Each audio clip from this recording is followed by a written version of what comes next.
Hoje vamos falar sobre um assunto muito importante e que afeta a todos nós, mesmo para aqueles que cuidam da saúde. Você vai entender o que acontece no nosso corpo quando temos um pico de glicose, mesmo que não haja aparentemente nenhum tipo de sintoma externo. Então, quais são as consequências e quais reações químicas acontecem no nosso corpo a cada pico de glicose? Para você ter uma ideia, com a evolução da nossa tecnologia atualmente, bioquímicos e cientistas puderam realmente entender melhor a nossa alimentação. Isso quer dizer o que cada alimento representa nesse sentido. Aproximadamente 1 bilhão de pessoas ou estão pré-diabéticas ou são diabéticas do tipo 2. Esses números crescem a cada dia. 80% das pessoas que não têm problemas de saúde têm diariamente picos de glicemia. Então, fique comigo até o final, porque vou te mostrar não só o que são e por que acontecem, mas também dicas práticas e fáceis para você assumir o controle e se sentir muito melhor no seu dia a dia. Vamos começar pelo básico. O que exatamente é um pico de glicose? Imagine que o seu sangue é uma estrada e a glicose, ou o açúcar, são os carros. Quando comemos, especialmente carboidratos, esses alimentos são transformados em glicose para nos dar energia. Em uma situação ideal, esses carros entram na estrada de forma organizada. Mas quando comemos certos alimentos, principalmente os amidos, como pão, arroz, macarrão, batatas e bolos, é como se um congestionamento de carros entrasse de uma vez, causando um grande pico. Esse aumento rápido do açúcar no sangue é o que chamamos de pico de glicose. E o que acontece no corpo durante esse pico? Como forma de proteção, o nosso corpo avisa para o pâncreas liberar mais quantidade de um hormônio chamado de insulina, que é como um guarda de trânsito. A função da insulina é tirar essa glicose do sangue e levá-la para dentro das nossas células para ser usada como energia. Quando tem glicose demais, a insulina trabalha em excesso para limpar a bagunça, sobrecarregando o nosso pâncreas. O problema é que, muitas vezes, ela acaba tirando açúcar demais, o que leva a uma queda brusca logo em seguida.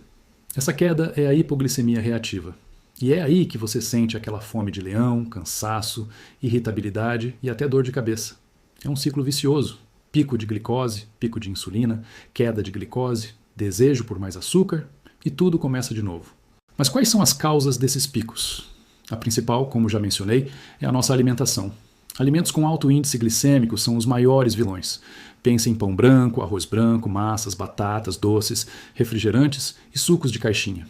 Eles são digeridos muito rápido e jogam uma bomba de açúcar no seu sangue. Comer carboidratos sozinhos, sem companhia, também é um problema. Um prato só de macarrão, por exemplo, vai causar um pico muito maior do que se você adicionasse uma fonte de proteína, como frango, e uma boa salada com azeite. A falta de fibras na refeição também contribui, pois as fibras agem como uma esponja, retardando a absorção do açúcar. Além da comida, o estresse também pode causar picos de glicose. Quando estamos estressados, nosso corpo libera cortisol, o hormônio do estresse, que sinaliza para o fígado liberar mais glicose na corrente sanguínea. É uma resposta de luta ou fuga do nosso corpo. A falta de sono e o sedentarismo também bagunçam nossos hormônios e a sensibilidade à insulina, facilitando a ocorrência desses picos. Então não é só sobre o que você come, mas também sobre como você vive. Agora, você pode estar pensando, ok, um pico de vez em quando, qual o problema? O problema é que, a longo prazo, esses picos constantes são como pequenas agressões ao nosso corpo. 3 processos acontecem quando o nosso corpo tem um pico alto de glicose, mesmo as pessoas que não são diabéticas. A fadiga das mitocôndrias, envelhecimento precoce e liberação de insulina. Esses processos causam inflamação crônica, que está na raiz de muitas doenças. A função das mitocôndrias é fabricar as células que geram energia ao nosso corpo, transformando glicose em energia. O problema é que, quando há muita glicose no corpo, as mitocôndrias ficam sobrecarregadas e não conseguem produzir energia de forma eficaz. E, como consequência, sua energia acaba. Cansaço, exaustão mesmo depois de uma boa noite de sono, são alguns dos principais sintomas que aparecem. Agora você se encontra com esse quadro, mas a sua alimentação, o seu café da manhã, não muda e você continua tendo picos de glicose, com suas mitocôndrias sobrecarregadas, começa a liberar radicais livres que aumentam a inflamação no corpo. O segundo processo que acontece com os picos de glicose é a glicação ou envelhecimento. Entenda que desde quando nascemos, começa o processo de envelhecimento. Isso explica que quando nascemos as articulações são mais brancas e nas pessoas mais idosas as articulações são mais escuras. Os picos de glicemia aceleram esse processo que chamamos de glicação. Por fora, você ganha mais rugas e por dentro, seus órgãos começam a ficar danificados. Como resultado, você envelhece mais rápido. O terceiro processo do nosso corpo com os picos de glicose é a maior produção de insulina pelo pâncreas, que tem a função de pegar as moléculas de glicose em excesso no corpo e armazená-las no seu fígado, nos seus músculos, e quando estão cheios, a insulina guarda a glicose nas células de gordura. Essa é uma das maneiras de você ganhar gordura corporal, especialmente na região abdominal. Então, a pergunta de $1 milhão: como podemos controlar e evitar esses picos? A boa notícia é que temos muito poder sobre isso através de escolhas simples e inteligentes. Vou compartilhar com vocês algumas estratégias que fazem toda a diferença. A primeira dica, e talvez a mais importante, é a ordem em que você come os alimentos. Parece estranho, né? Mas faz um sentido enorme. Comece sua refeição sempre pelos vegetais e fibras. Uma boa salada antes do prato principal. Em seguida, coma as proteínas e as gorduras boas, como carne, peixe, ovos, abacate. E por último, deixe os carboidratos, como o arroz, a batata ou o pão. Por quê? Porque as fibras, proteínas e gorduras criam uma espécie de rede protetora no seu estômago, fazendo com que a digestão e a absorção do açúcar dos carboidratos sejam muito mais lentas.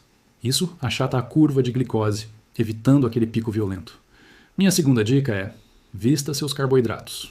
O que isso significa? Nunca coma um carboidrato nu, sozinho. Se for comer uma fatia de pão, adicione abacate e um ovo. Se for comer uma fruta, que também tem açúcar, combine com um punhado de castanhas ou um iogurte natural. As gorduras, fibras e proteínas das castanhas e do iogurte vão ajudar a equilibrar a resposta do açúcar no sangue. Pense em cada carboidrato como se precisasse de uma roupa de proteína ou gordura para sair de casa. Terceira estratégia: o vinagre de maçã. Sim, aquele que você tem na cozinha. Estudos mostram que tomar uma colher de sopa de vinagre de maçã diluída em um copo de água cerca de 15 a 20 minutos antes de uma refeição rica em carboidratos pode reduzir significativamente o pico de glicose.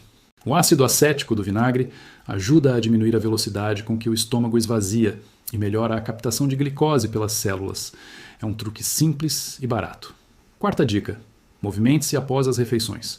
Não estou falando de ir para uma academia fazer um treino pesado. Uma caminhada leve de 10 a 15 minutos depois de comer já faz uma diferença gigante. Quando você se move, seus músculos precisam de energia e eles puxam a glicose do sangue para usar como combustível, ajudando a diminuir o nível de açúcar circulante. Então, depois do almoço, em vez de sentar no sofá, que tal dar uma volta no quarteirão? E a quinta dica é escolher carboidratos de melhor qualidade. Troque o pão branco pelo integral de fermentação natural, o arroz branco pelo integral ou por outros grãos, como a quinoa, a massa branca pela integral.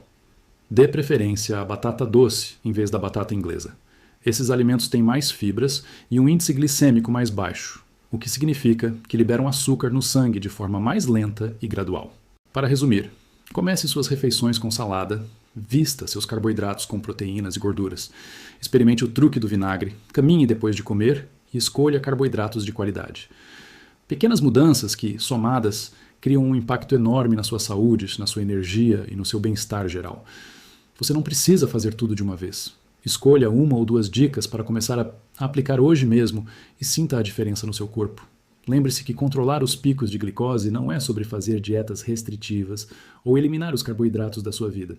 É sobre entender como seu corpo funciona e fazer escolhas mais inteligentes para trabalhar a favor dele e não contra. É sobre ter mais energia, menos vontade de comer doce, mais clareza mental e proteger sua saúde a longo prazo. Espero que este vídeo tenha sido útil e tenha esclarecido suas dúvidas sobre os picos de glicose. Se você gostou do conteúdo, não se esqueça de deixar o seu like. Isso ajuda muito o nosso canal a crescer. E se você conhece alguém que vive cansado e com vontade de doce, compartilhe este vídeo com essa pessoa. Comente aqui embaixo qual dessas dicas você vai começar a aplicar primeiro. Quero muito saber. Se ainda não é inscrito, se inscreva no canal e ative o sininho para não perder os próximos vídeos. Muito obrigado por assistir e até a próxima!